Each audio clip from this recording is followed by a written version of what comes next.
نصلی علی رسولہ الکریم اما بعد۔ آج کا جو مجرب وظیفہ ہے دل کی کمزوری کا علاج۔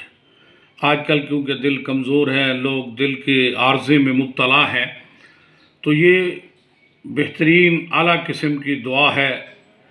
اس کو پڑھیں گے انشاءاللہ اللہ آپ کا دل مضبوط کرے گا، دل کی وینیں کھولیں گی، دل کی تمام بیماریوں کا خاتمہ ہوگا، اللہ صحت عطا فرمائیں گے، صحت و سلامتی، صحت و عافیت عطا فرمائیں گے۔ تو یہ بڑا مجرب وظیفہ ہے۔ جس کا دل کمزور ہو چکا ہو وہ فجر کی نماز کے بعد 11 مرتبہ اس دعا کا اہتمام کرے۔ جس کا دل کمزور ہو چکا ہو، دل کے عارضے میں، دل کی بیماری میں مبتلا ہو، دل کی بیماری کا شکار ہو، فجر کی نماز کے بعد 11 مرتبہ دعا کا اہتمام کرے۔ اللہ اس دعا کے پڑھنے سے دل کی تمام بیماریوں کو ختم فرمائیں گے، دل مضبوط ہوگا، دل توانا ہوگا، اللہ صحت و عافیت، صحت و سلامتی عطا فرمائیں گے۔ دعا سنیں۔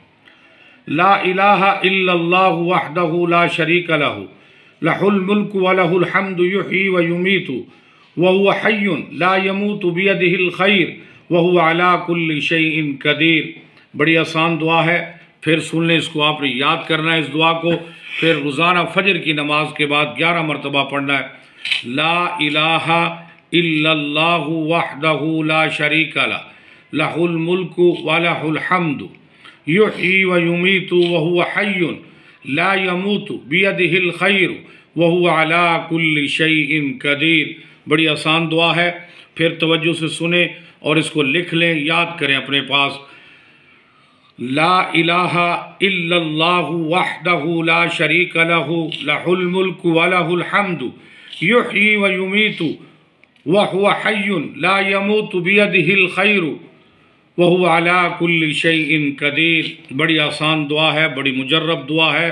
مشائخ نے کہا جو روزانہ فجر کی نماز کے بعد 11 مرتبہ پڑھے گا، اللہ دل کو توانا فرمائیں گے، دل مضبوط کریں گے، دل کی ساری بیماریوں کا عارضے کا خاتمہ ہوگا، اللہ صحت و عافیت عطا فرمائیں گے۔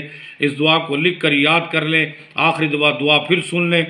لا الہ الا اللہ وحدہ لا شریک لہ لہ الملک ولہ الحمد یحیی و یمیت وہو حی لا یموت بیدہ الخیر وہو علی کل شیء قدیر۔ اس دعا کو یاد کر لیں اور لکھ لیں، اس کو روزانہ فجر کی نماز کے بعد 11 مرتبہ اہتمام کے ساتھ، استقامت کے ساتھ اس دعا کو پڑھنا ہے۔ اللہ دل کو صحت مند کر دیں گے، توانا کر دیں گے، مضبوط کر دیں گے، تمام بیماریوں کا خاتمہ ہو جائے گا۔ وما علینا الا البلاغ۔